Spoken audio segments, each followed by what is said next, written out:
नमस्कार, enlighten classes लेकर आया है आपके लिए फिर से एक वेरी इंपॉर्टेंट साइंस चैप्टर। जी, और आज का चैप्टर बहुत ही दिलचस्प होने वाला है। हाँ, आज हम बात करेंगे chapter living creatures exploring there characteristics के बारे में। मतलब सजीव प्राणी और उनकी विशेषताओं की खोज। बिल्कुल।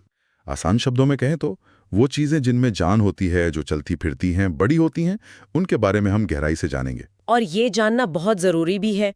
मतलब हमें पता होना चाहिए कि हमारे पालतू जानवर को खाने की जरूरत है, लेकिन हमारी कुर्सी को नहीं। ये लिविंग और नॉन लिविंग का फर्क हमें रोजमर्रा की जिंदगी में मदद करता है। सही कहा। और मैं सभी स्टूडेंट्स को बताना चाहता हूँ कि ये चैप्टर बहुत ही इंटरेस्टिंग है। इसे समझने के बाद आप अपने आसपास की दुनिया को एक नई नज़र से देख पाएंगे। बिल्कुल भी मुश्किल नहीं है। हम एक एक चीज को बहुत आराम से एक एक करके समझेंगे। तो चलिए शुरू करते हैं। हमारा पहला टॉपिक है लिविंग और नॉन लिविंग का परिचय। जी, तो सबसे पहले मेन टाइटल को देखते हैं। Living creatures exploring there characteristics. इसका मतलब है कि हम सजीव प्राणियों की खास पहचानों यानी कैरेक्टरिस्टिक्स के बारे में जानेंगे। और चित्र में भी कुछ उदाहरण दिए हैं। लिविंग क्रिएचर्स में प्लांट, पपी, चाइल्ड है, और नॉन लिविंग थिंग्स में रॉक, चेयर, वाटर। हाँ, और बीच में कुछ शब्द लिखे हैं जैसे ग्रोथ, रेस्पिरेशन, मूवमेंट। यही वो खास पहचान है जो एक सजीव को, मतलब एक लिविंग क्रिएचर को, एक निर्जीव चीज से, नॉन लिविंग थिंग से अलग बनाती है। इसमें कोटेशन भी है, life is characterised by specific features, not just being alive. बिल्कुल, इसका बहुत गहरा मतलब है। ये कहता है कि जीवन की पहचान सिर्फ जिंदा होने से नहीं, बल्कि कुछ खासियतों से होती है। और आज हम उन्हीं खासियतों को एक एक करके समझेंगे। तो चलिए पहले उपविषय पर आते हैं, living and non living introduction. ठीक है, तो इसमें पहला पॉइंट देखते हैं। मैं पहले इंग्लिश में पढ़ता हूँ। A snail shell lying on the ground does not move. At first, it looks non-living. अच्छा, इसका क्या मतलब हुआ? इसका मतलब है कि अगर जमीन पर कोई घोंघे, जिसे हम स्नेल कहते हैं, उसका खोल पड़ा है, तो वो हिलता नहीं है। तो पहली नजर में देखने पर वो हमें निर्जीव यानी नॉन लिविंग लगेगा। हाँ बिल्कुल, वो तो एक पत्थर जैसा ही लगेगा। सही। अब यहीं से दूसरा सवाल उठता है, can a motionless thing be living? मतलब क्या कोई ऐसी चीज जो हिल नहीं सकती, वो जिंदा हो सकती है? हाँ, यही सवाल है। जैसे सोचिए एक पेड़ के बारे में, वो अपनी जगह से हिलकर कहीं और तो नहीं जाता, तो क्या वो नॉन लिविंग है? ये सवाल हमें सोचने पे मजबूर करता है। ये तो बहुत अच्छा सवाल है। तो इसका जवाब क्या है? इसका जवाब हमें आगे मिलेगा, पर पहले ये समझना जरूरी है कि चीजों को ठीक से समझने के लिए हमें उन्हें ग्रुप्स में बांटना पड़ता है। जैसे अगला पॉइंट कहता है, to understand things clearly we must classify them. Classify करना मतलब वर्गीकरण करना। जैसे हम एक बिल्ली और एक कुर्सी को अलग अलग समूह में रखेंगे। बिल्कुल, और सबसे बड़ा क्लासिफिकेशन जो हम अपने आसपास करते हैं वो यही है। अगला पॉइंट है, things around us are classified into living and non living. मतलब हमारे चारों ओर की सभी चीजों को हम मुख्य रूप से दो बड़े भागों में बांट सकते हैं, सजीव और निर्जीव। और इसी से जुड़ा हुआ एक बहुत जरूरी एग्जाम पॉइंट भी है। जी, ये पॉइंट है, movement alone is not a criterion for life. इसे बहुत ध्यान से याद रखना है। इसका मतलब है कि सिर्फ हिलना डुलना ही जिंदा होने का सबूत नहीं है। हाँ, ये एग्जाम में बहुत बार पूछा जाता है, 1 मार्क क्वेश्चन में या ट्रू फॉल्स में। तो याद रखिए, सिर्फ मूवमेंट के आधार पर हम ये तय नहीं कर सकते कि कोई चीज लिविंग है या नॉन लिविंग। तो अब हम सजीव प्राणियों के लक्षणों यानी कि कैरेक्टरिस्टिक्स ऑफ लिविंग बीइंग्स को एक एक करके समझना शुरू करते हैं।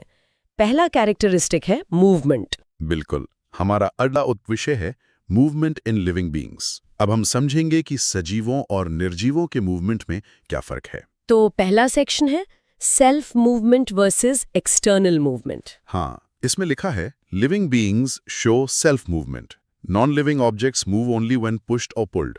अच्छा, सेल्फ मूवमेंट, इसका मतलब हुआ खुद से हिलना। बिल्कुल, सजीव प्राणी खुद से हिल सकते हैं, जैसे एक बच्चा चलता है, एक कुत्ता दौड़ता है।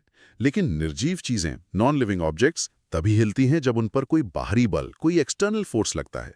जैसे फुटबॉल को जब तक हम किक नहीं मारेंगे, वो नहीं हिलेगी। ये बहुत बड़ा फर्क है। अब जानवरों में मूवमेंट के बारे में क्या लिखा है? सेक्शन 2 है मूवमेंट इन एनिमल्स। इसमें लिखा है, animals move from place to place in search of food, shelter and safety. मतलब जानवर एक जगह से दूसरी जगह क्यों जाते हैं? भोजन, घर और अपनी सुरक्षा की तलाश में। जी, जैसे एक हिरन घास खाने के लिए एक जगह से दूसरी जगह जाता है और शेर को देखकर अपनी जान बचाने के लिए भागता भी है। ये सब मूवमेंट है। ठीक है, लेकिन पौधों का क्या? ये सवाल अभी भी मेरे मन में है। अब उसी पर आते हैं। सेक्शन 3 है मूवमेंट इन प्लांट्स। इसमें पहली लाइन है, plants do not move from place to place but they show movement in parts. अच्छा, तो पौधे अपनी जगह तो नहीं बदलते, लेकिन उनके कुछ हिस्सों में, उनके पार्ट्स में मूवमेंट होता है। बिल्कुल। इसके कुछ बहुत अच्छे उदाहरण हैं, जैसे पहला उदाहरण ए, ओपनिंग ऑफ फ्लावर्स, फूलों का खिलना। एक बंद कली जब खिलकर फूल बनती है तो वो भी एक तरह का मूवमेंट ही है। हाँ, ये तो मैंने देखा है। और दूसरा उदाहरण? दूसरा उदाहरण बी है एक खास पौधे का, इंसेक्टिवरस प्लांट ड्रोसेरा। ये कीट पक्षी पौधा है, मतलब ये कीड़ों को खाता है। तो जैसे ही कोई कीड़ा इसकी पत्तियों पर बैठता है, ये अपनी पत्तियों को हिलाकर उसे पकड़ लेता है। अरे वाह, ये तो बहुत ही दिलचस्प है। और तीसरा उदाहरण है क्लाइंबर्स, मतलब बेल वाले पौधे। आपने देखा होगा कि ये पौधे किसी सहारे के चारों ओर लिपट कर ऊपर चढ़ते हैं। उनका इस तरह मुड़ना भी एक मूवमेंट है। तो अब ये बात साफ हो गई कि पौधे भी मूवमेंट दिखाते हैं। जी, और इसीलिए आखिर में एक कंक्लूजन बॉक्स है जो कहता है, plants also show movement even though they do not move from place to place. तो हमने ये सीखा कि पौधे भी मूवमेंट दिखाते हैं, भले ही वो जानवरों की तरह अपनी जगह न बदलें। तो मूवमेंट के बाद अब सजीवों की दूसरी पहचान देखते हैं, जो है ग्रोथ। बिल्कुल। हमारा अगला उपविषय है ग्रोथ इन लिविंग बीइंग्स। सबसे पहले ग्रोथ है क्या? देखिए, इसमें लिखा है, growth is the increase in size and mass of a living organism. इसका मतलब है ग्रोथ किसी भी सजीव प्राणी के आकार यानी साइज और उसके द्रव्यमान यानी मास में बढ़ोतरी होना है। ठीक है, जैसे हम इंसानों में। हाँ, अगला पॉइंट है growth in humans. Humans grow from childhood to adulthood. चित्र में भी दिखाया गया है कि एक छोटा बच्चा बड़ा होकर टीनेजर बनता है और फिर एक एडल्ट यानी वयस्क बन जाता है। इस दौरान उसकी हाइट और वेट दोनों बढ़ते हैं। और पौधों में ग्रोथ कैसे होती है? पौधों के लिए लिखा है, plants grow through out their life. ये एक बहुत इंपॉर्टेंट पॉइंट है। मतलब पौधे अपने पूरे जीवन काल में बढ़ते रहते हैं। जी हाँ, एक बीज से छोटा पौधा बनता है, फिर वो और बड़ा होता है और एक विशाल पेड़ बन जाता है। उनकी ग्रोथ रुकती नहीं है, ये कंटिन्यूअस ग्रोथ होती है। लेकिन एक सवाल है, कभी-कभी निर्जीव चीजें भी तो बड़ी होती दिखती हैं, जैसे हम ईंटें जोड़कर दीवार बड़ी करते हैं। बहुत अच्छा सवाल है और इसी का जवाब अगले पॉइंट में है, living versus non living growth. इसमें लिखा है, living beings grow naturally, non living objects only increase in size when material is added. अच्छा, तो फर्क ये है कि सजीवों में ग्रोथ अंदर से होती है, नेचुरली। बिल्कुल, हमारी कोशिकाएं, हमारे सेल्स अंदर से डिवाइड होते हैं और शरीर बड़ा होता है। लेकिन निर्जीव चीजें जैसे दीवार, वो तभी बड़ी होती हैं जब उन पर बाहर से कुछ जमा किया जाता है। ये असली ग्रोथ नहीं है। समझ गई।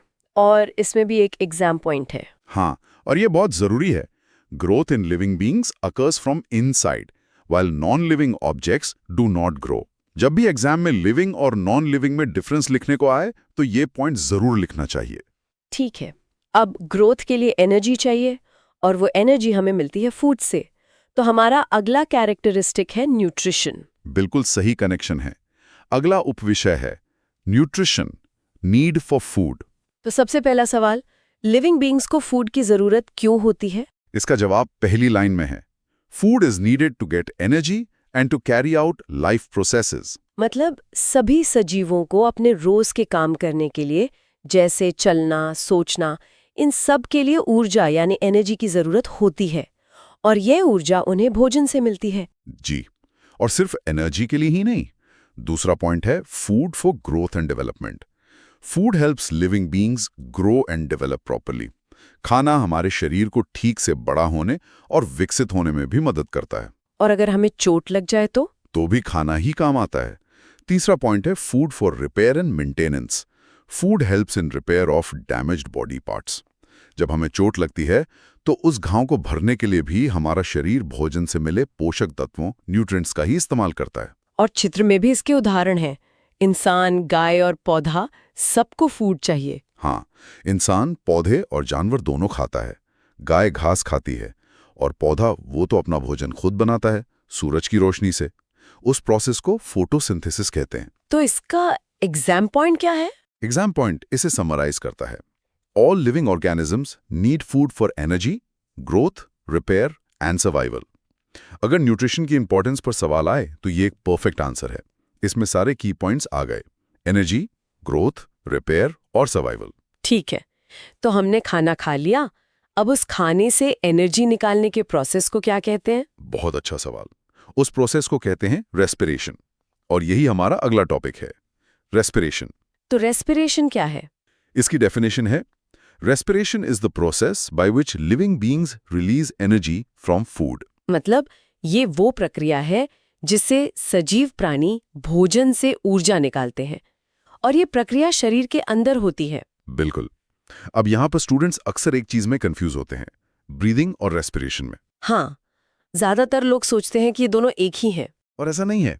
अगला पॉइंट यही बताता है, breathing is a process of taking in oxygen and giving out carbon dioxide.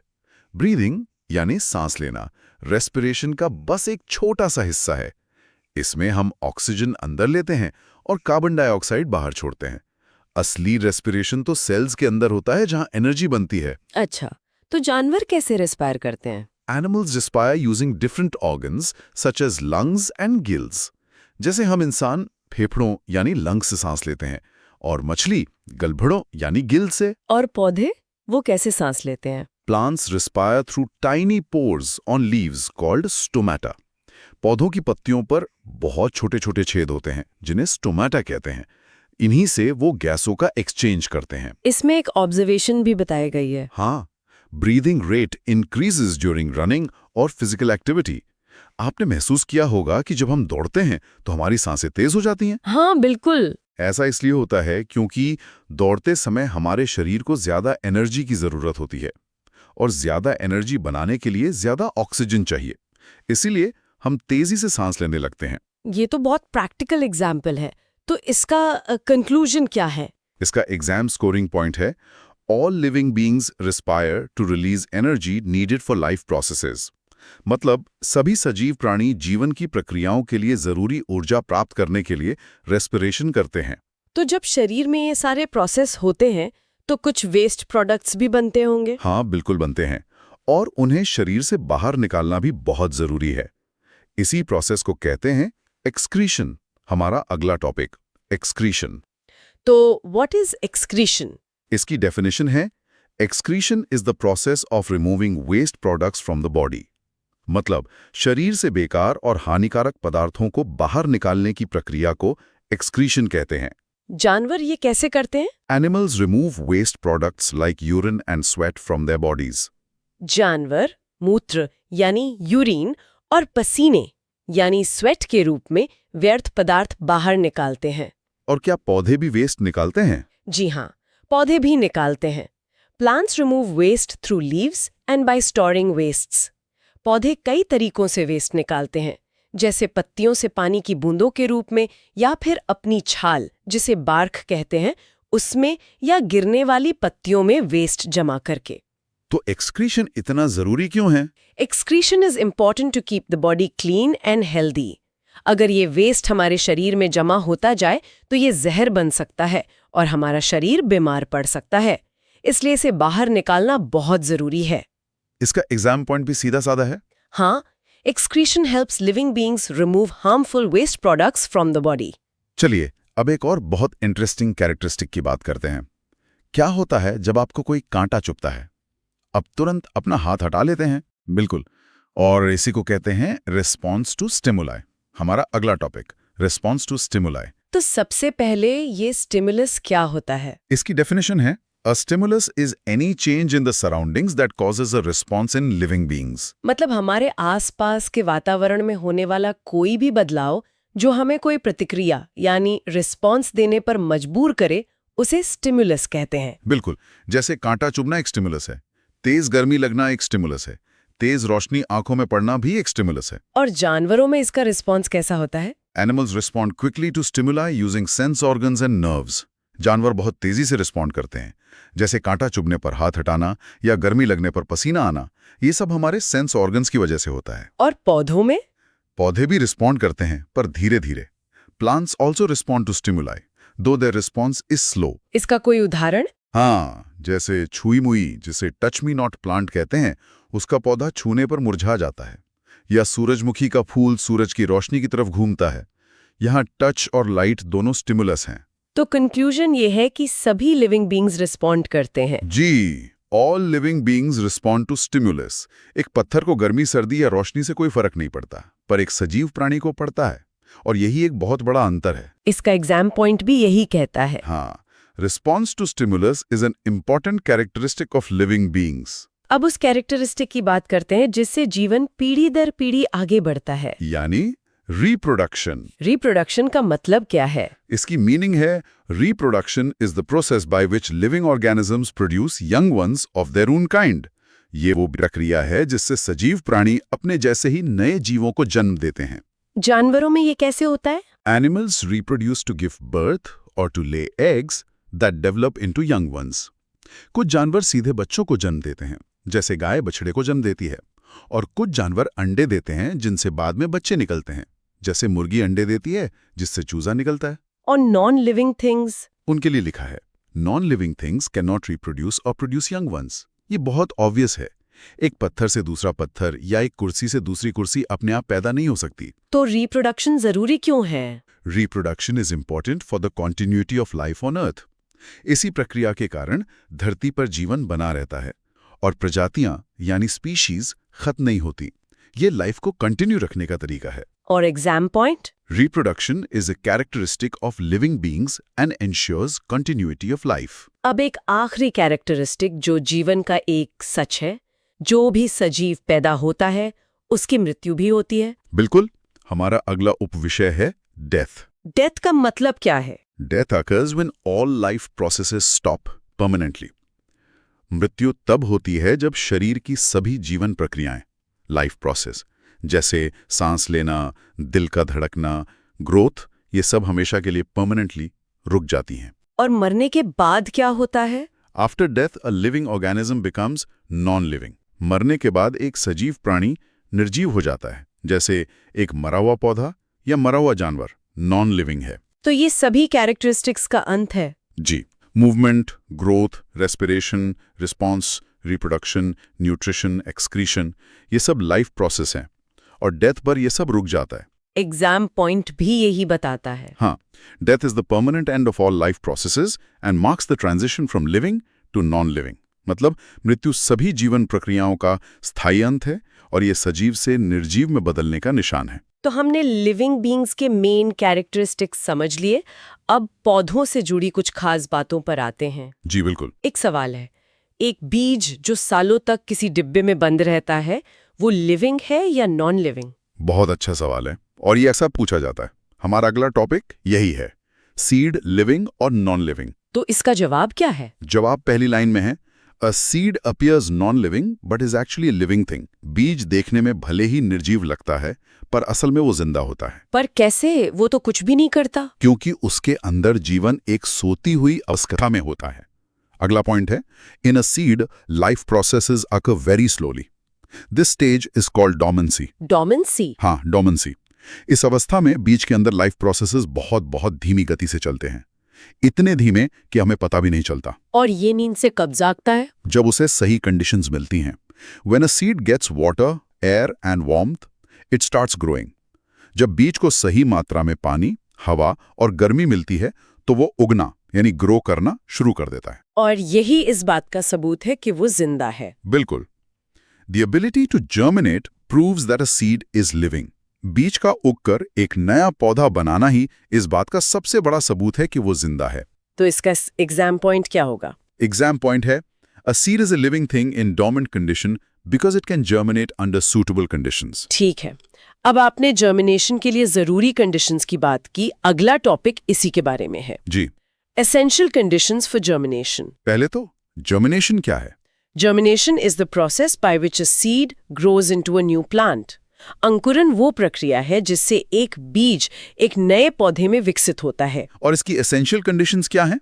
3 जरूरी शर्तें हैं। पहली वाटर यानी पानी, दूसरी एयर यानी हवा जिसमें से ऑक्सीजन जरूरी है, और तीसरी सूटेबल टेम्परेचर मतलब सही तापमान, न बहुत ज्यादा ठंडा न बहुत ज्यादा गर्म। इसके लिए एक एक्टिविटी भी दी गई है। हाँ, एक्टिविटी 10.2। इसमें 4 गमले लिए गए हैं। गमले ए में बीज को पानी, हवा और सही तापमान सब कुछ दिया गया। और बाकी 3 में? गमले बी में पानी नहीं दिया गया। गमले सी को इस तरह रखा गया कि उसे हवा ना मिले, और गमले डी को बहुत ठंडी जगह जैसे फ्रिज में रख दिया जहां सही तापमान नहीं था। तो इसका नतीजा क्या निकला? नतीजा ये हुआ कि अंकुरण यानी जर्मिनेशन सिर्फ गमले ए में हुआ, बाकी किसी गमले में बीज नहीं उगा। तो इससे क्या कंक्लूजन निकलता है? कंक्लूजन बॉक्स में साफ लिखा है, seeds germinate only when water, air and suitable temperature are available. अब पौधों में ग्रोथ और मूवमेंट की दिशा के बारे में बात करते हैं। बिल्कुल। अगला टॉपिक है growth and movement in plants. पौधे का तना यानी शूट किस तरफ बढ़ता है? पहली लाइन है shoots grow upward, shoots bend toward light. पौधे का तना हमेशा ऊपर की ओर और प्रकाश की ओर बढ़ता है। इस मूवमेंट को फोटोट्रोपिज्म कहते हैं। फोटो मतलब लाइट। और जड़ें, roots? Roots grow downward, roots move toward gravity. पौधे की जड़ें हमेशा नीचे की ओर, जमीन के अंदर और गुरुत्वाकर्षण यानी ग्रेविटी की दिशा में बढ़ती हैं। इसे जियोट्रोपिज्म कहते हैं। जियो मतलब अर्थ। इसके लिए भी एक एक्टिविटी है, एक्टिविटी 10.3। हाँ, इसमें दिखाया गया है कि अगर आप एक पौधे वाले गमले को सीधा रखें तो शूट ऊपर और रूट नीचे जाएगी। अगर आप उसे उल्टा भी लटका दें तब भी शूट घूमकर ऊपर की तरफ और रूट घूमकर नीचे की तरफ ही जाएगी। और अगर एक तरफ से रोशनी आए तो शूट उस रोशनी की तरफ मुड़ जाएगी। तो इसका एग्जाम पॉइंट क्या है? बहुत सिंपल है, shoots follow light, roots follow gravity. तना प्रकाश का पीछा करता है और जड़ें गुरुत्वाकर्षण का। पौधों पर इतनी बात हो रही है तो हमें उस महान वैज्ञानिक के बारे में भी जानना चाहिए जिन्होंने ये साबित किया कि पौधों में भी जान होती है। आप बिल्कुल सही कह रहे हैं। हमारा अगला टॉपिक है साइंटिस्ट फोकस, जगदीश चंद्र बोस। कौन थे जेसी Bose? Indian scientist who studied plant life proved plants respond to stimuli. Jagdish Chandra Bose एक महान भारतीय वैज्ञानिक थे। उन्होंने ही वैज्ञानिक रूप से ये साबित किया कि पौधे भी हमारी तरह स्टिमुलाई पर प्रतिक्रिया देते हैं। उन्होंने ये कैसे साबित किया? उन्होंने एक मशीन बनाई थी, a device to measure plant growth, shows tiny movements in plants. इस मशीन का नाम था क्रेस्कोग्राफ। ये मशीन पौधों की बहुत ही छोटी सूक्ष्म ग्रोथ और मूवमेंट को भी माप सकती थी। इसके जरिए उन्होंने पूरी दुनिया को दिखाया कि पौधे भी महसूस करते हैं। तो एग्जाम के लिए हमें क्या याद रखना है? एग्जाम पॉइंट है J C Bose proved plants respond to external stimuli. बहुत बढ़िया। अब हम आखिरी हिस्से की तरफ बढ़ते हैं, लाइफ साइकिल्स यानी जीवन चक्र। जी। अब सबसे पहले life cycle of a plant. तो एक पौधे का जीवन चक्र कैसा होता है? ये एक साइकिल है। चित्र के अनुसार सबसे पहले होता है सीड यानी बीज। बीज से बनता है प्लांट यानी पौधा। पौधे पर आता है फ्लावर यानी फूल। फूल से बनता है फ्रूट इन सीड्स यानी फल, और उसके अंदर फिर से बीज। और आखिर में होती है डेथ ऑफ प्लांट यानी पौधे की मृत्यु, और वो बीज फिर से एक नए पौधे को जन्म देता है।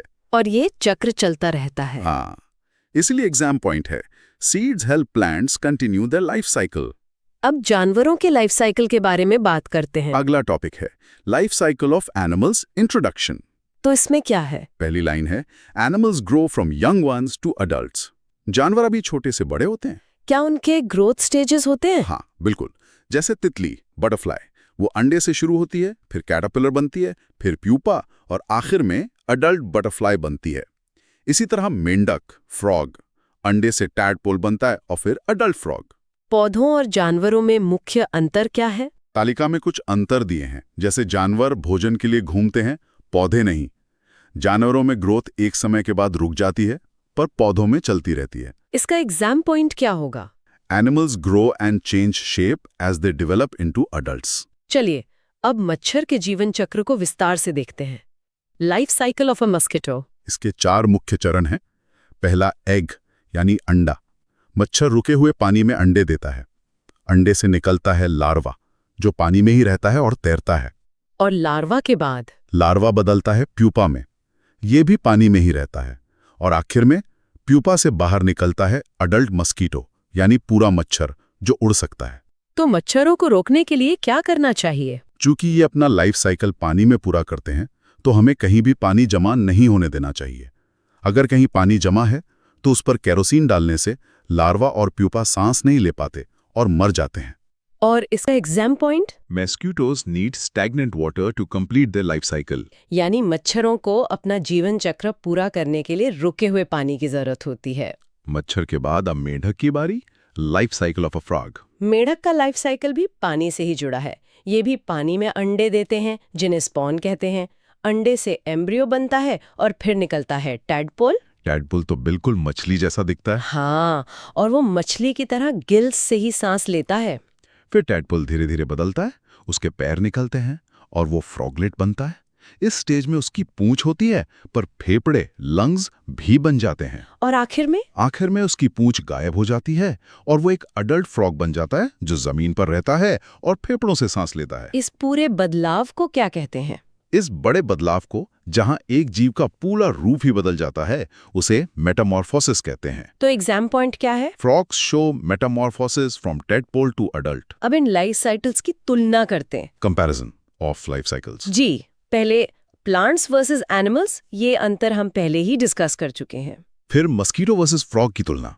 दोनों में कॉमन बात यह है कि दोनों को पानी चाहिए और दोनों मेटामॉर्फोसिस दिखाते हैं, पर उनके स्टेजेस अलग-अलग हैं। तो मेटामॉर्फोसिस का मतलब क्या हुआ? Metamorphosis equals big body change during growth. Growth के दौरान शरीर में होने वाला एक बहुत बड़ा बदलाव। और इसका exam point? Mosquito and frog both show metamorphosis, but their stages are different. तो इसी के साथ हमने सारे टॉपिक्स कवर कर लिए।